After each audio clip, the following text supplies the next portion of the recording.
मूंगी एक मोची था। उसकी दुकान गांव में थी। वो रोजाना सुबह दुकान खोलता, दिन भर गांव वालों के फटे पुराने जूतों की मुरम्मत करता और जब शाम होती तो दुकान बंद करके घर चला आता। चूंकि वो बहुत गरीब था, इसलिए उसकी दुकान नहाई टूटी फूटी हालत में थी। उसके पास इतने पैसे ही नहीं थे कि इसकी मुरम्मत करवा सकता। बारिशों में उसकी छत टपकने लगती थी और दुकान में मौजूद सामान भीग जाता। उसने सोच रखा था कि जैसे ही उसके पास कुछ पैसे जमा होंगे, वो सबसे पहले अपनी दुकान की मुरम्मत करवाएगा। एक रोज सुबह जब वो अपनी दुकान पर जाने के लिए बेदार हुआ तो उसकी बीवी लाली बोली, लकड़ियाँ खत्म हो गई हैं, मैं आटा गूंथ कर रखती हूँ, तुम जल्दी से लकड़ी वाले से मुझे लकड़ी ला दो ताकि मैं नाश्ता बनाऊं। मूंगी ने 2 झपके पानी के मुंह पर मारे और गांव की लकड़ियों की टाल की जानब रवाना हो गया। जब वो लकड़ियों की टाल पर पहुंचा तो वो बंद थी।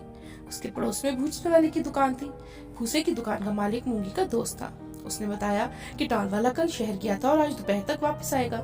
मूंगी ने सोचा कि अगर लकड़ियां नहीं मिली तो फिर लाली नाश्ता कैसे तैयार करेगी। ये सोचकर उसने जंगल जाने की ठानी ताकि वहां से कुछ लकड़ियां लेकर घर चला जाए। जंगल बिल्कुल करीब था। वो जंगल की तरफ चल पड़ा। उसके पास कुल्हाड़ी तो थी नहीं कि वो लकड़ियां काटता, इसलिए जंगल में पहुंचकर उसने बहुत सारी खुशचाड़ियां जमा कर ली। फिर उनका गट्ठा बनाया और इस गट्ठे को उठाकर घर की तरफ चल दिया।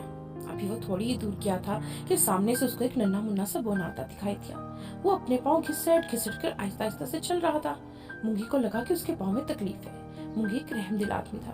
बोने के पाँव की तकलीफ का ख्याल दिल में आया तो उसने उसकी मदद करने की ठानी। उसने झाड़ियों का गट्ठा जमीन पर रखा और बोने के करीब आने का इंतजार करने लगा। बोना जब उसके करीब पहुंचा तो मूंगी ने कहा, ऐसा मालूम देता है जैसे तुम्हारे पाँव में तकलीफ है, क्या मैं तुम्हारी मदद कर सकता हूँ? बोने ने कहा, मेरे पाँव में कोई तकलीफ नहीं है। दरअसल मैंने जो जूते पहन रखे हैं वो मेरे पाँव से बहुत बड़े हैं। मैं तेज तेज चलने की कोशिश करता हूँ तो ये पाँव से उतर जाते हैं। मूंगी ने उसकी बात सुनकर उसके पैरों पर एक नजर डाली। बोने के पाँव तो छोटे छोटे थे, मगर उसने जूते इतने बड़े पहने हुए थे जैसे खुद मूंगी पहनता था।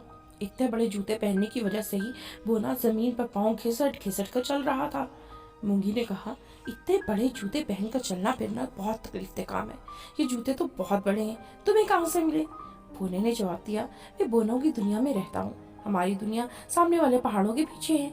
मेरा किसी काम से तुम्हारी दुनिया में आना हुआ। यहाँ पहुँचने के लिए पहले तो मुझे पहाड़ पर चढ़ना पड़ा और फिर उतरना भी पड़ा। इस वजह से मैं बहुत थक गया। मेरे सामने एक जंगल था।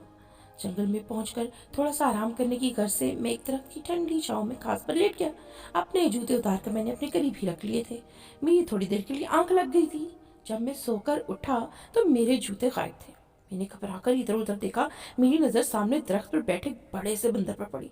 वो दांत निकालकर मुझे देख रहा था और उसने मेरे जूते पहने हुए थे।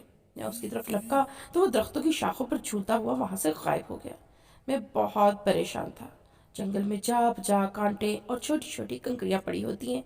मैं बगैर जूतों के उन पर चल भी नहीं सकता था, लेकिन मजबूरी थी। मैंने अपना सफर फिर शुरू किया। अभी मैं थोड़ी ही दूर गया था कि एक जगह मुझे झाड़ियों में ही जूते पड़े नजर आए। शायद किसी काफिले ने वहां पड़ाव डाला था, क्योंकि वहां पर बहुत से मिट्टी के टूटे हुए बर्तन और दूसरी अशिया भी पड़ी हुई थी। ये जूते फटे पुराने थे, मगर मैंने इन्हें गनीमत जाना और इन्हें पहनकर अपने सफर पर रवाना हो गया। मूंगी ने कहा, ये जूते तो बहुत तकलीफ दे हैं, मगर फिक्र की बात नहीं, तुम मेरे साथ चलो, मैं जूते बनाता हूँ। आज मैं अपना काम नहीं करूँगा, तुम्हारे लिए सुबक और खूबसूरत से जूते बनाऊंगा। उन्हें पहनकर तुम बहुत आराम महसूस करोगे। उसकी बात सुनकर बोना कुछ फिक्रमंद सा हो गया और बोला, मैं तो बोनों की दुनिया में रहता हूँ, मेरे पास वहीं के पैसे हैं, मगर ये पैसे तुम्हारी दुनिया में नहीं चलेंगे। ये कहकर बोने ने अपनी जेब में हाथ डालकर बोनों की दुनिया के पैसे निकालकर मूंगी को दिखाए। मूंगी ने देखा कि उसकी हथेली पर पीतल के बने हुए छोटे बड़े चौकोर टुकड़े रखे थे। इन पर ना तो कोई तस्वीर थी और ना ही कुछ लिखा हुआ था। मूंगी एक अच्छा आदमी था। उसने बोने से कहा, हाँ, इस तरह के पैसे हमारे यहाँ नहीं चलते, लेकिन मैं तुम्हारे लिए फिर भी जूते बनाऊंगा। तुम पैसों की तरफ से फिक्र मत करो, समझना वो जूते मेरी तरफ से तुम्हारे लिए एक तोहफा होंगे। बोना ये सुनकर खुश हो गया। मूंगी उसे साथ लेकर घर आए और जंगल से लाई हुई झाड़ियों का गट्ठा चूल्हे के पास रख दिया। मूंगी के साथ एक बोने मेहमान को देखकर लाली ने जल्दी से चूल्हा जलाया और नाश्ता तैयार करने लगी। नाश्ते के बाद मूंगी बोने को लेकर अपनी दुकान पर आया और उसके जूते बनाने में मसरूफ हो गया। दोपहर तक जूते तैयार थे। वो नहायत नरम मुलायम खाल से बने हुए थे और बोने की पिंडियों तक लंबे थे। बोने ने उन्हें पहनकर देखा, खुश हो गया और बोला, मूंगी, तुम्हारा बहुत बहुत शुक्रिया, तुमने बहुत खूबसूरत और आरामदेह जूते बनाए हैं। तुम एक बहुत अच्छे इंसान हो, मैं तुम्हें हमेशा याद रखूंगा। अब मैं चलता हूँ ताकि रात होने से पहले अपने घर पहुँच जाऊँ। मूंगी ने उसे खुदाफिज कहा और दोबारा अपने काम में मसरूफ हो गया। इस बात को बहुत दिन हो गए। मूंगी उस बोने को भूल भाल गया था। अचानक एक रोज रात को उसके घर के दरवाजे पर दस्तक हुई। मूंगी ने दरवाज़ा खोला और ये देखकर बहुत खुश हुआ कि वही बोना उसके दरवाजे पर खड़ा है। सामने एक छोटी सी बग्घी खड़ी थी। बोना इसी बग्घी में सवार होकर आया था। वो बोने को लेकर घर में आया। लाली भी बोने को दोबारा अपने घर में देखकर बहुत खुश हुई। उसने गुड़ के मीठे चावल बनाए थे। उसने वो चावल बोने के आगे रखे।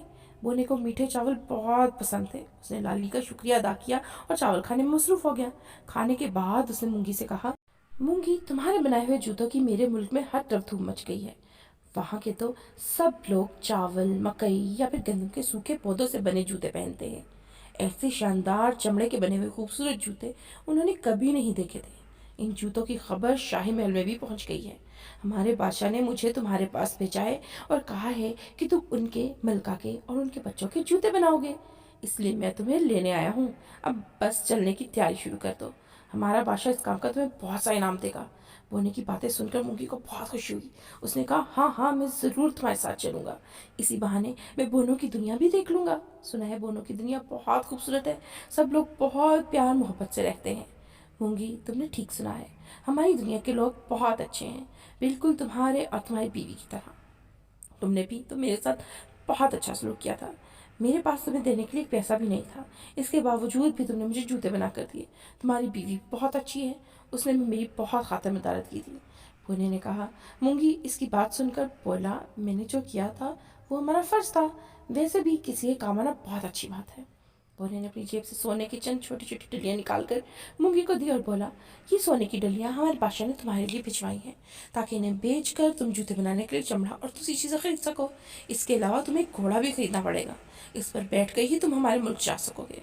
वो पहाड़ों के पीछे है और यहाँ से काफ़ी दूर है। बस अब तुम तैयारी शुरू कर दो। मैं एक हफ्ते बाद फिर आऊँगा और तुम्हें अपने साथ ले जाऊँगा। ये कहकर बोना अपनी सुनहरी बग्घी वहाँ से रवाना हो गया। बग्घी में एक छोटा सा घोड़ा जुता हुआ था। भुना बग्घी पर सवार हो गया तो घोड़ा हल्की सी आवाज में हननाया।